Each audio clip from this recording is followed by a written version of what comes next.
Assalamualaikum warahmatullahi wabarakatuh. Allahumma salli ala sayyidina Muhammad. Okey. Ini adapun yang ni berkenaan tentang lagu mana yang memberi kuat keinginan kepada jima' tu.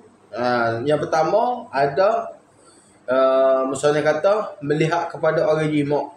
Melihat kepada orang jima' boleh buat ke apa ni keinginan kita kepada nak jima' lah. Nak jima'. Jadi jangan duk buat lah. Jangan duk tengok orang jima' lah. Ke nafsu. Yang ke apa yang dikatakan melihat orang jima' ni, diharuskan mendapatkan dan menggunakan ubat bagi menguatkan tenaga batin untuk jima'. Tetapi pada masalah menguatkan tenaga atau mendatangkan gairah dengan cara melihat orang berjima' adalah demikian itu diharamkan. Kalau tengok orang jima', maksudnya tengok cerita-cerita lucah lah, cerita-cerita biru ke, cerita-cerita biru ke, tak boleh lah, haram lah tengok tu. Bahkan apa ya, satu tengok benda-benda yang tak sepatutnya lah. Tengok benda sepatutnya, benda tu tak boleh, benda tu haram lah. Kalau kita nak jima' dengan isteri kita, contoh bagi kita tak kuat kau lagu mana kau, bagi kita tak kuat mana kau, ataupun tak kerah mana kau, caranya kita jumpa dengan orang-orang yang pandai. Orang-orang maksudnya kalau orang tu pandai berguru tenaga batin, maksudnya zakat kita tu ada pocik-pocik yang pandai ngurut suruh suruh lah, kena cari molek kena bagi kita. Takutnya bagi kita lepas ngurut dia mampu pula. Jangan cari orang yang betul-betul betul-betul orang buat tu. Besok ramai dah orang buat dengan dia jadi. Maksudnya ramai, insya-Allah jadilah orang buat dengan dia tu jadi insya-Allah. Jadi pergi buatlah, maksudnya pergi ngurut. Dia nak keluar lendir-lendir ada. Saya mau kata belum ni kali masa tu di Perak ada seorang pocik ni. Dia pandang ngurut zakat. Tubik darah-darah lah. Pedih lah. Tapi lepas tu besar semua lah. Tu. Kalau orang berjima', kalau kita tengok saja tengok cerita blue ke apa, dia tu dah dihalalkan lah. Kenapa? Kaedah dia kata idza jtama'a al-haram wal halal uliba 'ala al-harami. Idza jtama'a al-haram idza jtama'a al-haram wal halal uliba 'ala al-harami. Apabila berhimpun antara halal dan haram dan haram, nescaya dilebihkan ke atas haram. Maksudnya kalau ada disalahkan maksudnya dia laki dengan perempuan, maksudnya ada berhimpun antara halal dengan halal, dari satu masa halal dengan haram, maksudnya dilebihkan dengan yang haram ni. Maksudnya halal lah. Jadi tu kaedah dia, kaedah sufi. Kaedah sufi. Seterusnya atau melihat binatang jima'. Biasanya melihat binatang jima' pun tu. Tengok kucing-kucing jima' ke, lagu mana tu. Tengok kucing-kucing mengawal ke.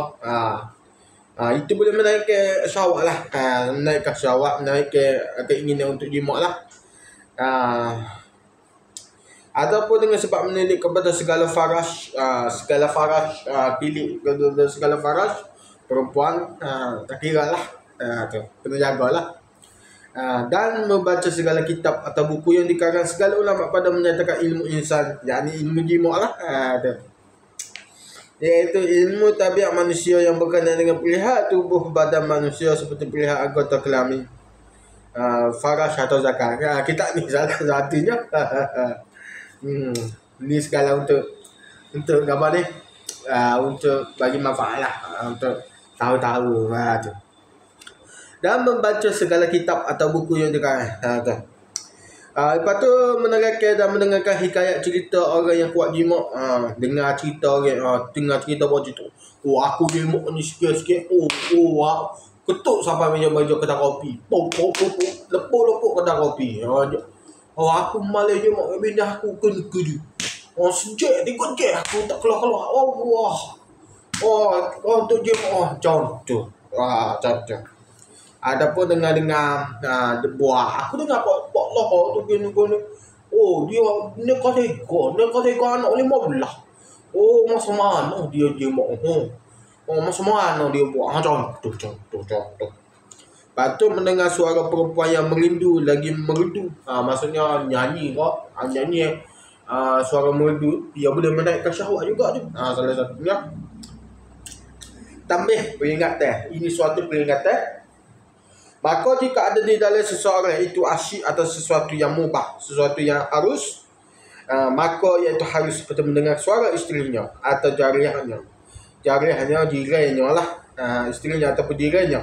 Maka yang demikian itu harus. Dan jika ada di dalam hatinya asyik akan sesuatu yang haram, maka yang demikian itu tiada harus seperti mendengar suara perempuan yang ajnabiyah atau suara isteri orang atau suara yang muda belia. Intaha Siyarus Salikin halaman 193 juzuk yang kedua.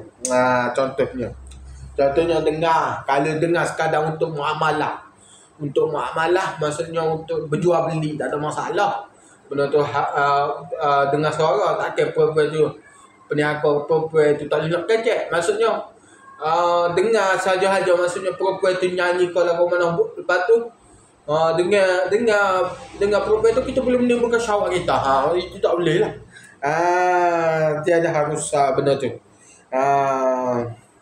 Ataupun dengar orang nyanyi. Maksiat tu berlaku tu. Maksiat berlaku tu. Tu. Dan kalau dengar sama lelaki dengar orang lelaki nyanyi, apalah. Tapi kalau dengar suara perempuan pula dengar pula orang nyanyi pula comel. Memang naik syekh walek bah dengar gitu. Tu nak ayatnya. Lepas tu mencukur bulu ari-ari, mencukur bulu ari-ari, bulu-bulu bulu. Maksudnya bulu-bulu kota kita lah. Tu. Maka sekalian itu menyalakan. Semua tu boleh menyebabkan syahwat naik lah. Syahwat akan menaikkannya syahwat. Boleh lama meninggal masa dan menyebabkan lama meninggalkan jimat tu. Mendaihkan tubuh.